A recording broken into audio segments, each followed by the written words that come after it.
Dani Wahyu Menggoro dari Inspirasi Tanpa Batas. Kali ini saya ingin melanjutkan tentang bagaimana memahami apa yang disebut dengan fasilitasi adaptif. Dua edisi sebelumnya saya menjelaskan tentang seni fasilitasi atau the art of facilitation. Seni fasilitasi intinya sebenarnya adalah bagaimana memberikan berbagai alat bantu untuk mengaktifasi berbagai pertanyaan, berbagai metode dan sebagainya agar peserta tidak mengalami kebosanan atau sesuatu yang monoton sehingga mereka tidak bisa terlibat di dalam fasilitasi yang meminta mereka terlibat di dalam proses yang disebut dengan fasilitasi penuh. Karena itu, di sini fasilitator diminta sebenarnya untuk merancang sebuah proses fasilitasi yang tidak monoton.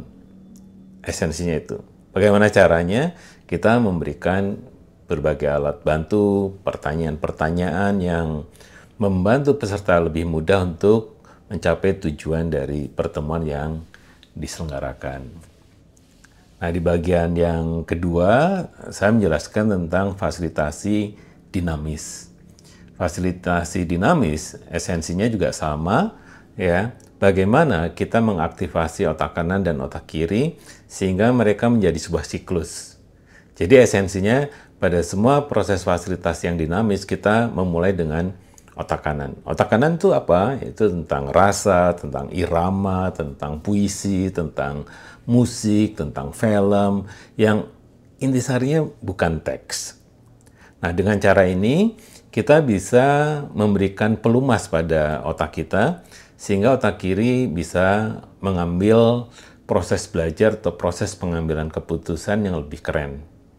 Nah, jadi permainannya adalah otak kanan diaktifasi, kemudian kita memberikan pertanyaan diskusi dengan mengaktifasi otak kiri, kemudian ketika otak kiri mampu melakukan resonansi antara otak kiri dan otak kanan, kita ajak lagi ke otak kanan untuk berimajinasi ke masa depan, terutama untuk proses-proses pengambilan keputusan yang sifatnya inovatif atau solusi-solusi dari problem yang dibahas pada saat kita mengaktifasi otak kiri yang pertama kali.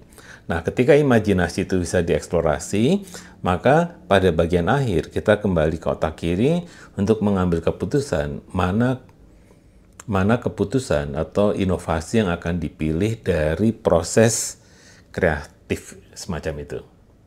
Nah, di proses ini yang menjadi utama adalah proses yang begitu merdeka itu mau tidak mau berbeda dengan di seni fasilitasi. Di sini kontrol dari hasil itu hampir ditiadakan karena peserta sebenarnya mereka sudah enjoy dengan aktivasi otak kanan yang membebaskan, kemudian otak kiri yang lebih cerdas, kemudian otak kanan lagi untuk berimajinasi, dan pada akhirnya otak kiri bisa mengambil inovasi yang lebih progresif. Nah, di bagian yang ketiga ini saya ingin menjelaskan tentang vibrant facilitation. Apa ini? Vibrant sendiri artinya hidup.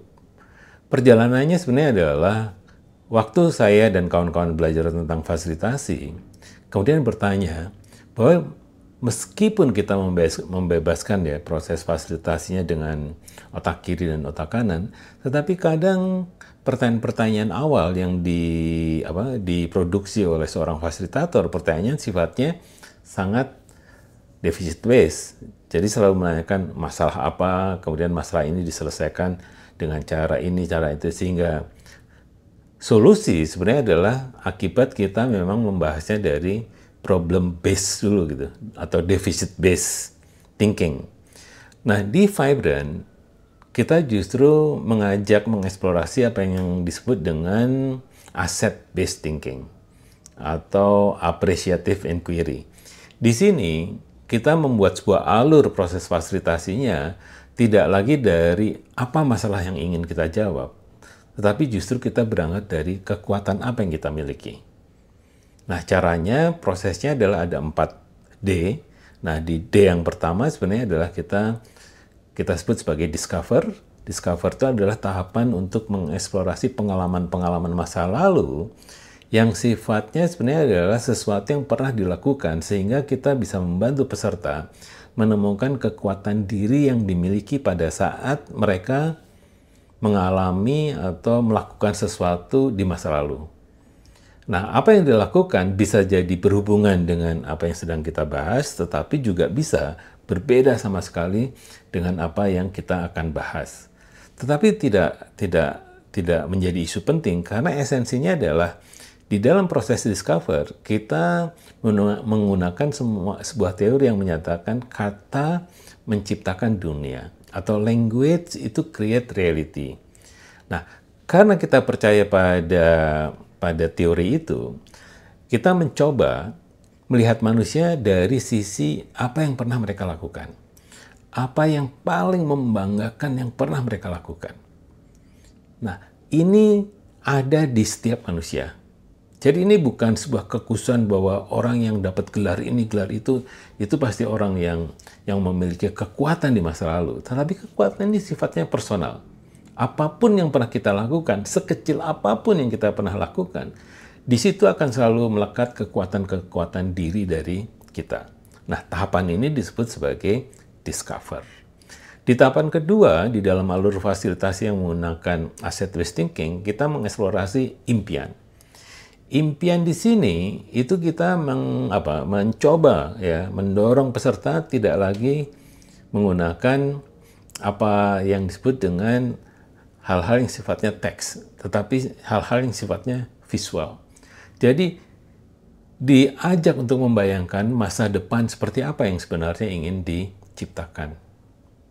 Nah, alat bantunya adalah bisa gambar, bisa mereka menggambar sendiri, atau kita memilih gambar-gambar dari apapun, dari majalah bekas atau dari gambar-gambar kartu dan sebagainya.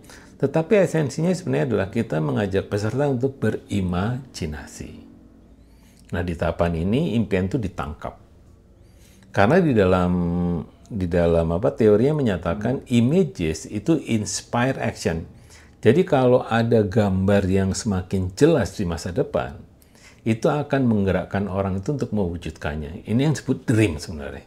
Jadi bukan impian pada saat kita tidur, tetapi adalah impian yang kita imajinasikan dan kemudian terjelas gambarnya, itu yang ingin kita wujudkan. Nah, kalau kita berhasil pada tahapan ini, itu mirip apa yang terjadi pada saat kita menggunakan dynamic facilitation. Yaitu otak kiri itu melihat ke masa lalu dan otak kanan melihat ke masa yang akan datang. Nah, ketika dua energi itu disatukan, maka akan terjadi yang disebut dengan full of energy. Nah, full of energy inilah yang di dalam fasilitasi dinamis disebut dengan antusiasme. Jadi di tahapan dream itu akan muncul yang namanya antusiasme. Karena orang sekarang percaya pada kekuatan diri yang dimiliki, tetapi juga percaya pada impian yang ingin diwujudkan. Di tahapan berikutnya di Vibrant, kita sebut sebagai tahapan design, yaitu merancang.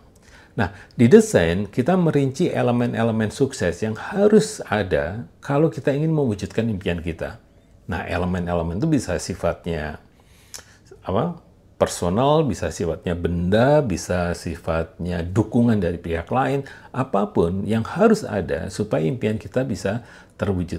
Jadi berbeda dengan impian yang hanya berimajinasi atau berangan-angan, di sini justru impian itu kita rinci lebih lanjut. Apa yang harus ada supaya impian itu terwujud?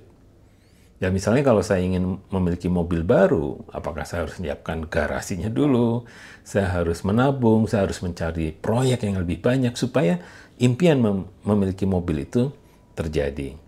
Nah, kalau tahapan perancangan ini bisa kita merinci elemen-elemen sukses, maka kita akan menemukan tadi kalau di tahapan satu yang disebut dengan pattern of success, kalau di tahapan yang ketiga ini disebut sebagai element of success.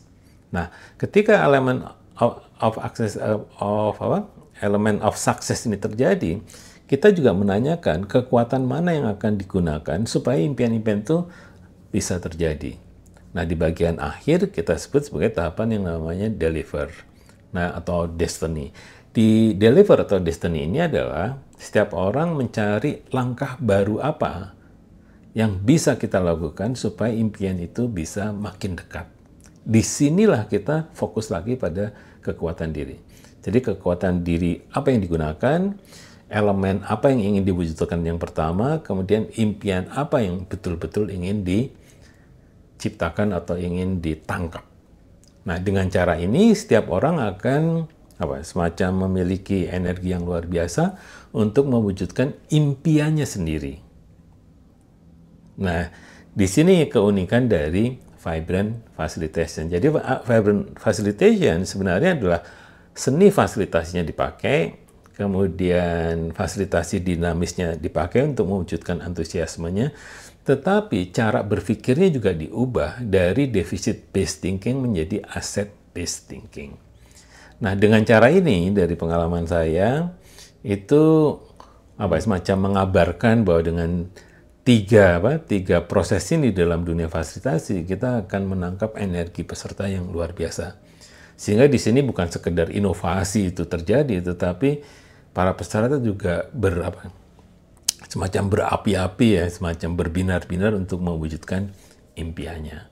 Nah, dengan cara ini kita bisa membayangkan proses pertemuan kelompok itu isinya hanya energi, dan pada akhirnya yang disebut dengan vibrant adalah pada saat energi itu terakumulasi, mewujudkan antusiasme, dan antusiasme itu dikaitkan dengan impian yang ingin diwujudkan, kemudian menggalang kekuatan yang dimiliki, dan melakukan langkah-langkah baru, itu yang disebut juga inovasi, sehingga setiap orang bisa mewujudkan impiannya, atau setiap organisasi bisa mewujudkan impiannya. Jadi di sini organisasi memiliki kekuatan untuk bisa mewujudkan apa yang menjadi impiannya. Jadi itu saja penjelasan saya tentang Vibrant Facilitation yang kandungannya ada seni fasilitasinya, tapi juga ada fasilitasi dinamisnya ditambah dengan asset based thinking. Nah, ini yang disatukan atau diramu oleh kami menjadi Vibrant Facilitation.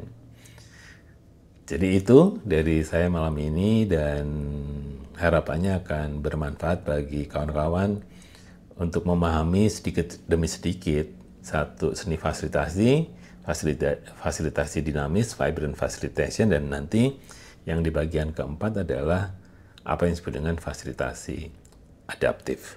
Sampai jumpa pada edisi berikutnya.